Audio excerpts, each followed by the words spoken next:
Pape Amadou Mbaye ñu jeexalee tey ak sortie bi am ci bëccëgu tey ji ci ñaari jëwriñ kii di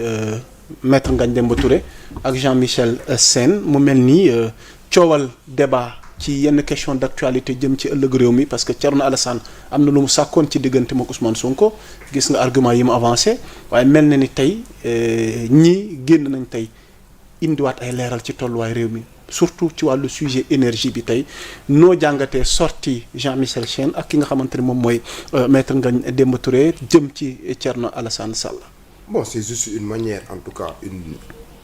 parce que lorsque en politique da nga constater nit def point de presse wala conférence de presse. def un tour d'horloge en tout cas par rapport à l'actualité comme ni ko Thierno Alassane Sall defee. Une réponse s'impose et je crois que Pastef a compris cet état de fait. ñu envoyé deux jeunes yoo xamante ne nii pas les moindres parce que Ngagne Demba Touré dafa gérer une direction d'une importance primordiale. SOMISEN. Voilà. Et l'autre Jean-Michel Sène ñu gis aussi que jeune la. mais il a fait un travail de titan ci secteur bi nga xam ne moom en tout cas les retours yi nga xam ne ñu ngi koy am par rapport ak performance yu muy def ci secteur boobu noonu c'est louable. Donc mu nekk deux jeunes yoo xamante ne nii sur le plan politique en tout cas ils se sont assumés ils ont osé affronter li nga xam ne moom mooy les débats politiques parce que Thierno Alassane Sall il y a aussi une dimension politique parce que Pastef en envoyant en tout cas ces deux jeunes là c'est juste une manière de démontrer à Thierno Alassane Sall que yow ki nga xam ne moom ngay tudd toujours jàppe que tey jii ni sa naataangoo sur le plan politique moom du sa naataangoo sur le plan politique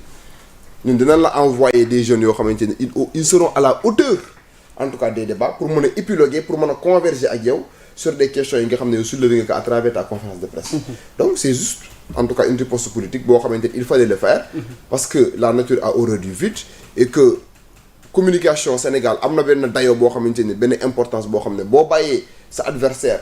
di communiquer lu bari rek tu risques véritablement en tout cas de perdre en quelque sorte li nga xam ne tey jii moom mooy la bataille de l'opinion et le président Macky Sall bokkoon na ci li gënoon a tax erreur yi ko gënoon a rattrapé mooy à un moment donné ñëpp danoo ay partisans ñëpp danoo déserté woon plateau yi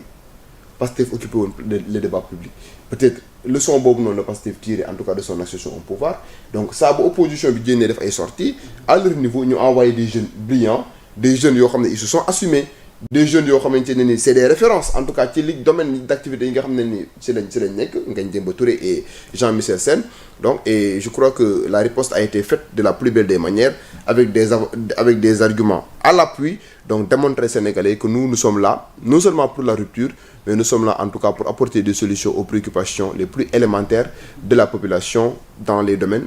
en tout cas différents énergie justice politique économie donc et je crois que à travers li nga xam ne moom mooy sorti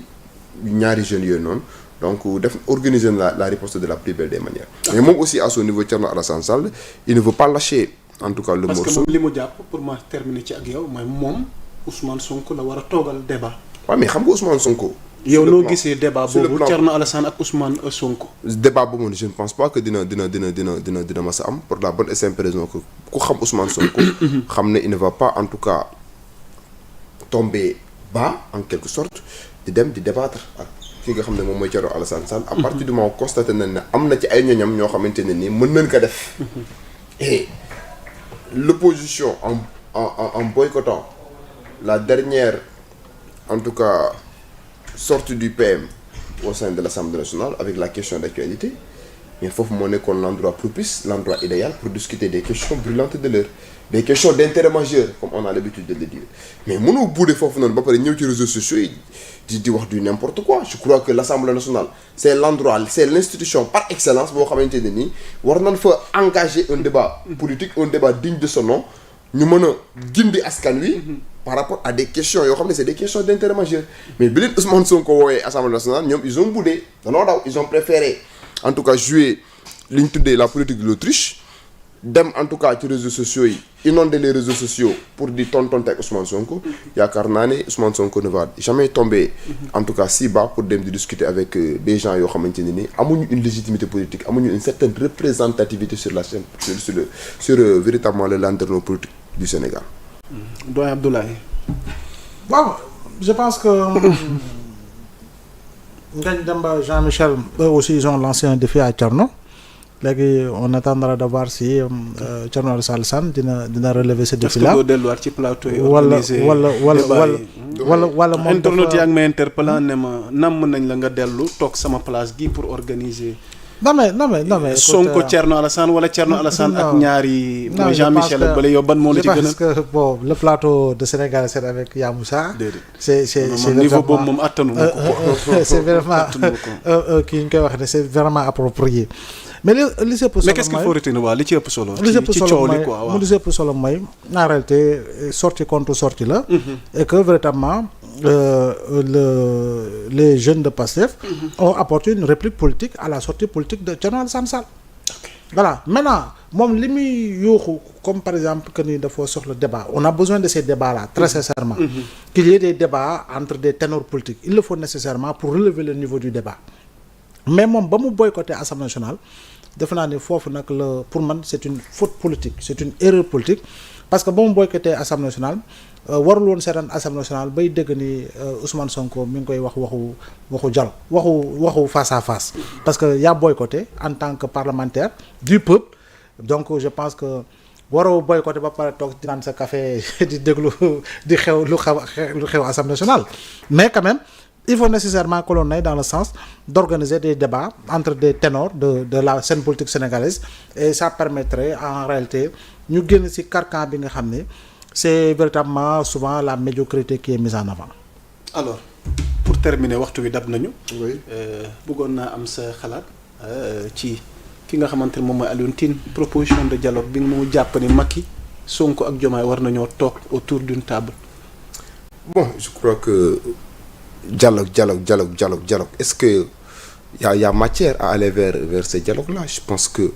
y a aucune situation boo xamante ni war na mën a justifier présentement ñi mobiliser le pouvoir et l'opposition autour d'un dialogue. ok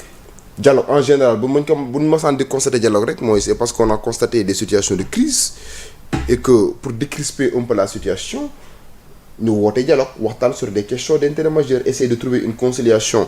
d'arrondir un peu les angles entre l'opposition et le pouvoir si on constate que les nerfs sont un peu à vif comme on a l'habitude de le dire mais présentement là il n'y a pas en tout cas une crise institutionnelle il n'y a pas un problème majeur boo xamante ne war na mën a pousser en tout cas les différents acteurs ñu toog autour en tout cas d'un dialogue et le président de la République annoncé woon na dialogue aussi moom. concertation nationale maintenant attendons ces concertations nationales pour voir. mais le nom de Macky qui est évoqué par Alioune Tine moo posé problème ñenn ñi quoi. Le nom de Macky Sall mi Alioune Tine évoqué attendez, pour mu prendre part. l'actuel régime n'a pas intérêt à dialoguer avec l'ancien président de la République. L'ancien président de la République présentement yaa Moussa. mais am na lu koy xaar. au Sénégal yaakaar naa ne Macky Sall bu duggaatee Sénégal présentement ce n'est pas pour dialoguer mais c'est pour répondre en tout cas de ses actes.